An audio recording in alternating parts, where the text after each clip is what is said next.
konten ini diperkhususkan untuk orang-orang yang tangguh, yang kuat, yang nekat, dan orang-orang yang punya nyali besar. Jangan nekat kerja ke Jepang kalau kalian punya mental tahu, lembek. Jangan nekat kerja ke Jepang kalau di LPK-nya gak mau sengsara. Jangan nekat ke Jepang kalau misalkan di LPK-nya pun mbak-mbik atau klemer-klemer.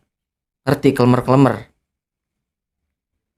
Jangan nekat kerja ke Jepang kalau misalkan di LPK-nya pun cuman jadi orang yang biasa-biasa aja. Jangan kerja ke Jepang kalau nggak berani di blacklist di 40 TSK. Senggol nih bos. Minasan ohayo gozaimasu, konnichiwa konbanwa. Kembali lagi bersama saya Duru Nafis. Tentunya di channel Duru Nafis ini kita akan membahas seputar pekerjaan. Dan kebetulan saya sedang membahas tentang pekerjaan buat kerja ke Jepang ataupun alur ke Jepang. Jadi buat teman-teman yang satu alur dengan saya, jangan lupa like, komen, dan subscribe.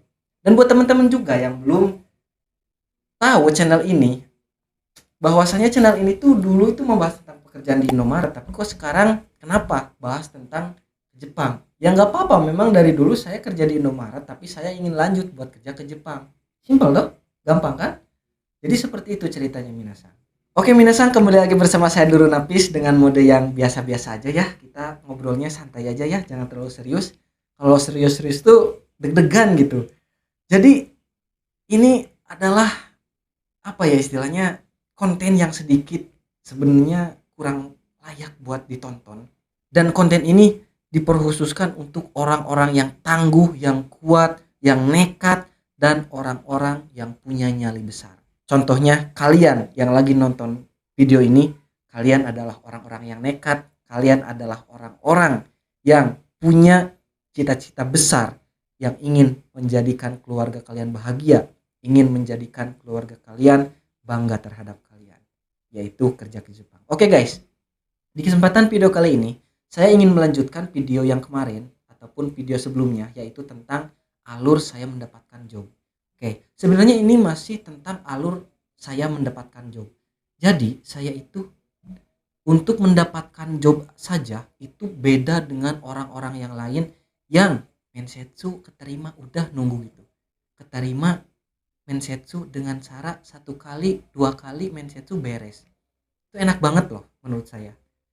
Kalian enak banget sih, kok saya enggak gitu. Enggak gitu ya, sharing aja ya minasan. Jadi sudah saya ceritakan bahwasanya saya 2 kali gagal dapat job dan ketiganya baru dapat. Dan ketiga itu pun teman-teman, saya itu lagi ngonten dulu deh, sana dulu ya. Ketiga pun lanjut ya minasan. Dan yang ketiga pun bahwasanya saya 2 kali gagal job bidang kaigo. Dan sekarang yang ketiga dapat, dan itu pun ketiga kalinya itu benar-benar puntang panting, kucas kecos, pokoknya capek minasan. Kenapa capek? Jadi saya itu benar-benar hampir mampus gitu. Hampir mampus saya itu ketika dapat job itu, banyak banget luka-liku yang saya dapat itu. Nggak bisa gitu kayak selancar orang-orang gitu. Emang seluka-liku apa sih? Seserius apa sih masalahnya? Jadi saya itu sampai di blacklist di 40 TSK karena kenekatan saya ingin mendapatkan job Jepang. Jadi ceritanya gini, dulu istilah TSK tahulah ya, minasang yang sekarang kerja ke Jepang lewat jalur mandiri ataupun lewat TSK ataupun lewat istilahnya LPK, tetapi LPK-nya itu tidak memberikan job. Nah itu kan kita biasanya nyari job di tempat lain ataupun di LPK lain ataupun di TSK lain intinya. Nah itulah yang saya lakukan ketika sudah 2 kali gagal mensetsu. Sampai Desember kemarin saya tidak dapat job, saya itu memutuskan saya harus dapat job di tahun ini. Aslinya kayak gitu. Dikarenakan LPK saya tidak memberikan job, ya udah saya nyari job di luar.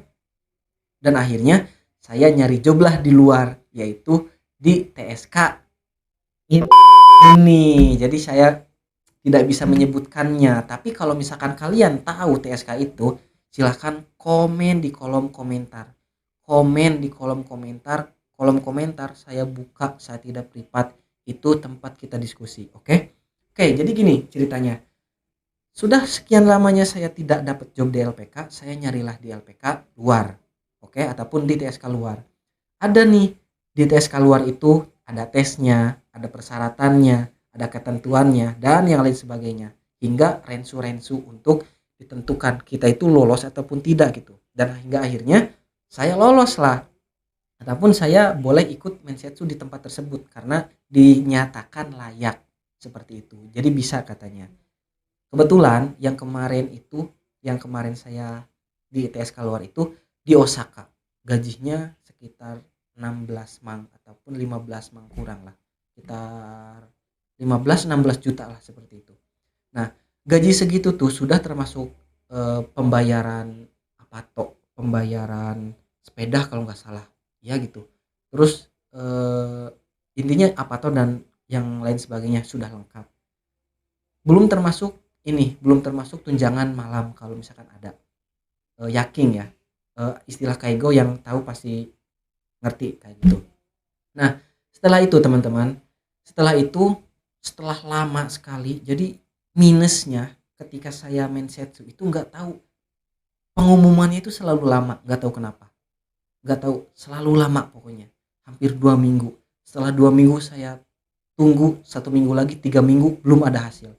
Setelah hampir 1 bulan, 3 minggu lebih waktu itu saya follow up terus, ternyata saya dinyatakan lolos. Akan tetapi nih, dinyatakan lolos itu saya itu tidak dapat kesenangan, tidak dapat kegembiraan. Kenapa? Karena itu adalah TSK luar ataupun penyalur dari LPK lain, bukan dari LPK saya. Walaupun nih saya misalkan diterima di tempat tersebut, saya punya tanggung jawab harus bayar biaya pendidikan dan biaya denda sekian di LPK saya. Seperti itu. Akan tetapi dikarenakan saya sudah keterima nih kemarin di LPK saya yang kemarin videonya sudah saya spill ya. Jadi saya dengan berat hati saya katakan kepada adminnya yang LPK lain itu ataupun yang TSK lain itu, saya mengundurkan diri walaupun saya sudah dinyatakan lolos oleh perusahaan tersebut. Nah, maka dari itu saya dikenakan sanksi minasan. Saya dikenakan sanksi kalau misalkan saya keluar ataupun mengundurkan diri secara sepihak dari LPK tersebut, maka konsekuensinya adalah pada saat ini ataupun di masa mendatang saya tidak boleh ikut serta ataupun tidak boleh menggunakan fasilitas yang ada di LPK tersebut. Jadi saya tidak boleh ikut mensetsu lagi, tidak boleh belajar di LPK tersebut, dan tidak boleh ikut berpartisipasi dalam hal apapun di tempat ataupun di TSK tersebut. Apakah cukup sampai di situ? Tidak, teman-teman. Ada yang lebih mengerikan lagi. Ternyata LPK tersebut itu bekerja sama dengan 40 TSK di Jepang. Dan yang lebih mengerikannya lagi, kalau misalkan saya benar-benar jadi keluar, jadi saya itu di blacklist di 40 TSK tersebut yang ada di Jepang. Mengerikan nggak? Menurut saya mengerikan. Kalau misalkan saya belum diterima di LPK saya yang kemarin, mau gimana saya? Kalau misalkan saya belum dapat job di tempat LPK saya, kemungkinan saya akan mensetsu lagi di beberapa tempat ataupun di tempat-tempat yang lain.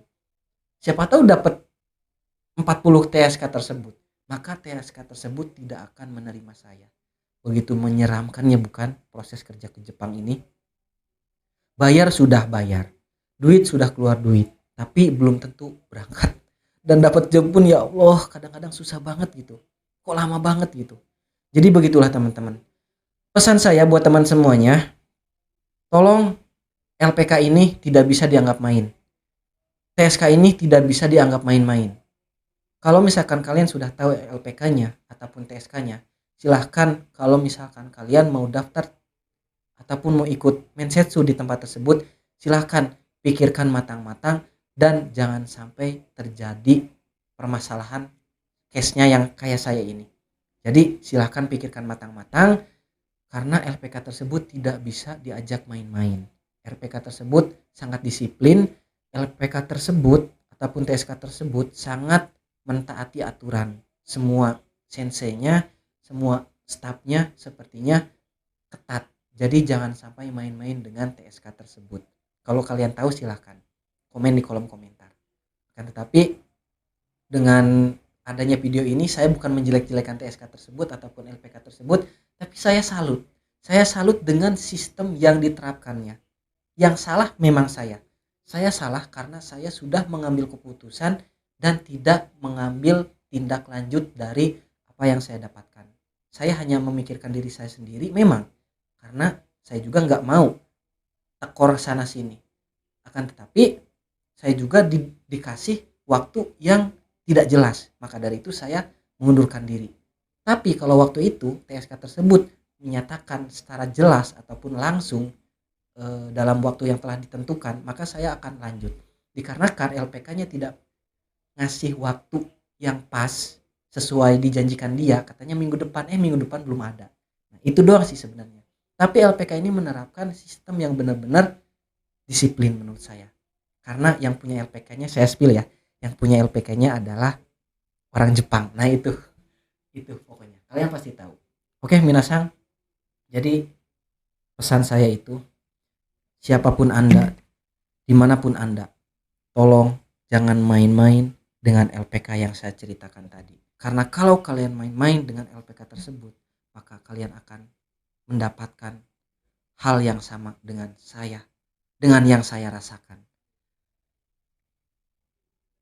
Mungkin segitu aja minasang, videonya udah terlalu lama ya. Oke, jadi begitulah alur saya di blacklist dari 40 TSK. Semoga video ini memberikan informasi dan memberikan wawasan juga buat kalian supaya kalian tidak termasuk ke dalamnya. Dan buat kalian yang baru pertama kali nonton, silahkan untuk like, komen, dan subscribe untuk mendapatkan informasi-informasi yang bermanfaat di kemudian hari seputar alur buat kerja ke Jepang. Dan next time saya tidak akan hanya bikin video gini aja, akan bikin video vlog ataupun video-video yang berhubungan dengan Nihongo, Nihon no Bunka, dan yang lain sebagainya. Yang tahu artinya komen di kolom komentar. Ja, mata nih.